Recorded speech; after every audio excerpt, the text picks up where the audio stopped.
Hidup itu tergantung bagaimana kita berimajinasi. Imajinasi kita tentang bahagia, tentang produktivitas, tentang bagaimana manusia-manusia yang cerdas, yang mampu mandiri mencukupi kebutuhan hidupnya, dan terus tumbuh berkembang lebih sempurna. Lingkungan tempat kita hidup ini tergantung dari imajinasi kita semua. Saya membayangkan setelah menghayati sekian tahun bagaimana cara hidup orang Bojonegoro yang simpel, berintegritas, berterus terang, tapi mengedepankan bahagia. Itulah yang kemudian terasa jelas sekali semangat kota rasa desa, desa rasa kota.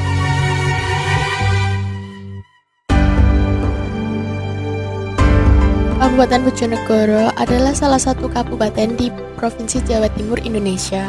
Bojonegoro memiliki banyak tempat wisata yang sangat menarik pengunjung.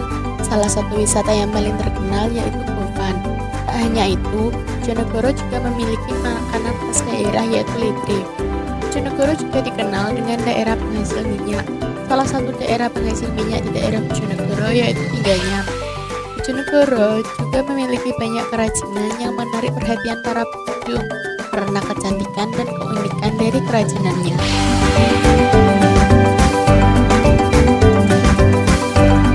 Nah, di sini kami akan menjelaskan tentang salah satu contoh industri kerajinan yang ada di Kabupaten Bojonegoro ini, yaitu kerajinan kayu. Kerajinan kayu ini merupakan salah satu industri lokal yang populer di Kabupaten Bojonegoro. Banyak masyarakat Bojonegoro dan sekitarnya yang memajang kerajinan kayu di rumahnya, yaitu untuk memperindah dan menambah estetika.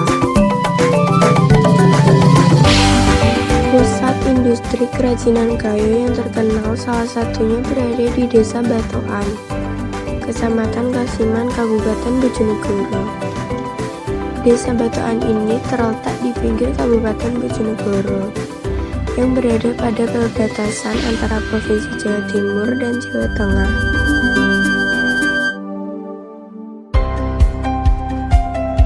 Industri kerajinan kayu di Desa Batoan merupakan salah satu mata pencarian masyarakat sekitar.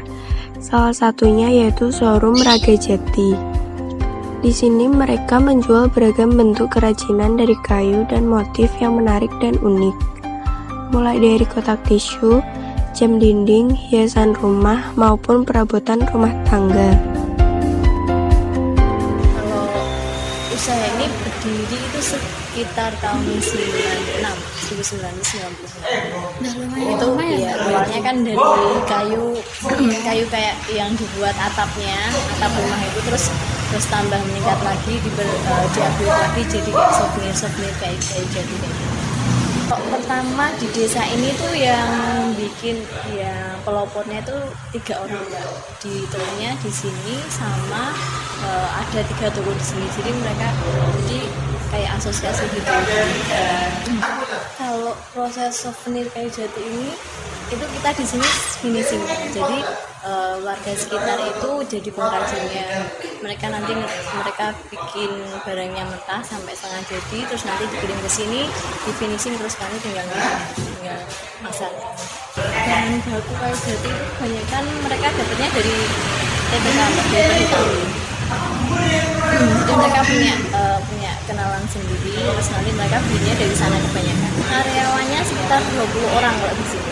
Ada yang bagian packing, bagian yang finishing kayak kayak gini, terus dimotif dicukit, terus nanti ada yang bagian ngalusin kayak gitu. Kalau yang di depan sih bagian kayak packing tuh di depan ada sekitar 4 orang, terus nanti lebihnya di bagian finishing. Kalau yang paling banyak dicari sih rata-rata sama. Kalau yang kayak gini ya rata-rata sama lah Mbak. Jadi nggak ada yang apa yang lebih dicari, apa yang paling yang nggak gitu laris itu nggak. Jadi semuanya hampir sama. Kalau dampak positifnya dari sini sih kebanyakan kalau warga di sini kan banyak yang nggak nganggur Mbak. Jadi baik itu perempuan sama laki-laki itu mereka produktif di sini. Jadi ada yang bagian mulai gosok, terus bagian yang tikur, Bagi dengan adanya industri ini tuh bermanfaat sekali bagi warga sekitar. Ya perlu adanya kerjasama antara dari pengrajin sama pelakunya, ya antara dari mulai yang bikin sampai yang memasarkan kan harus ada kerjasama. Yang promosikan itu gimana, kalau kita sebagai bagian yang menjualkan kan kita harus pintar-pintar cari informasi tentang penjualannya. Kalau mereka kan jadi mereka harus semangat gimana kalau ada misalnya ada ide bagus buat bikin apa yang baru kan mereka ya kita perlu juga semangatnya dari mereka. Jadi pokoknya intinya kalau untuk memajukan sih perlu kerjasama antara kedua belah pihak. Kalau keterlibatan ada mbak, biasanya kalau itu kebanyakan kalau lagi pameran kan kita kan pasti butuh kayak dinas-dinas investasi gitu ya kan kalau ada acara undangan dinas luar kan mereka kan dapat. Jadi kadang mereka itu kebanyakan ngajak dari kita yang punya usaha kayak gini buat ngajak pameran ke kota-kota. Menurut pemilik showroom Raga Jati, usaha kerajinan kayu ini juga membantu warga sekitar yang memiliki keahlian dalam mengukir untuk menunjukkan bakatnya lewat kerajinan ini. Di Desa Batoan, Kecamatan Kasiman ini merupakan sentra kerajinan bukit kayu jati asli dari Bojonegoro. Hasil kerajinan ini akan dipasarkan ke beberapa daerah di Indonesia, mulai dari Cepu, Blora, Jepara, Semarang, dan beberapa kota lain. Konon, produksi replikan Harley Davidson pertama kali dibuat di desa ini. Namun, finishingnya di Yogyakarta. Aneka kerajinan Batoan banyak dibeli oleh pedagang souvenir dari Bali, Jogja, dan Jepara, yang pada akhirnya kerajinan tersebut menjadi souvenir khas daerah Bali, Yogyakarta, atau Jepara. Padahal pengrajin aslinya berasal dari Desa Batoan, Kecamatan Kasiman, Kabupaten Bojonegoro. Di Kabupaten Bojonegoro ada banyak produsen atau sentra kerajinan kayu, diantaranya Kasiman, Margo Agung, dan Sukorejo. Ini kalau boleh tahu sejak kapan ya menjadi pengrajin kayu? 15 tahun mbak. 15 tahun. Ini kalau misalnya sehari itu biasanya berapa banyak kerajinan kayu yang dihasilkan? Tergantung barangnya tak.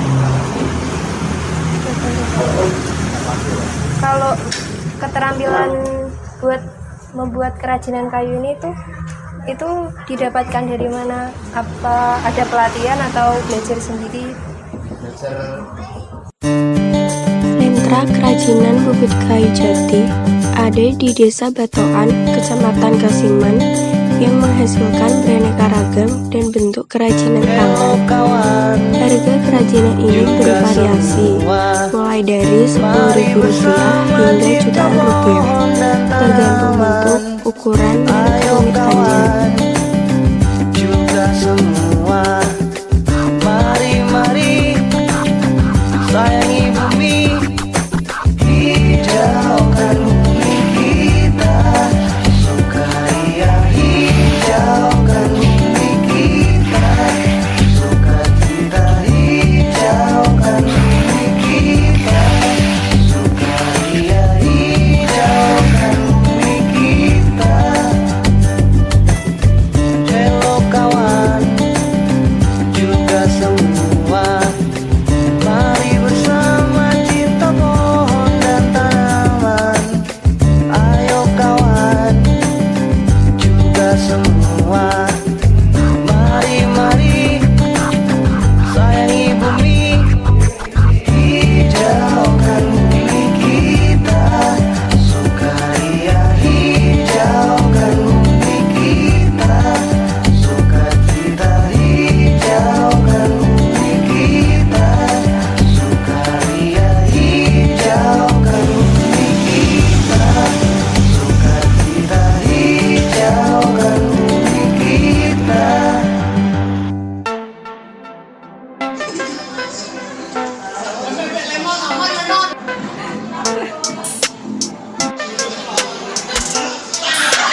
1, 2, 3.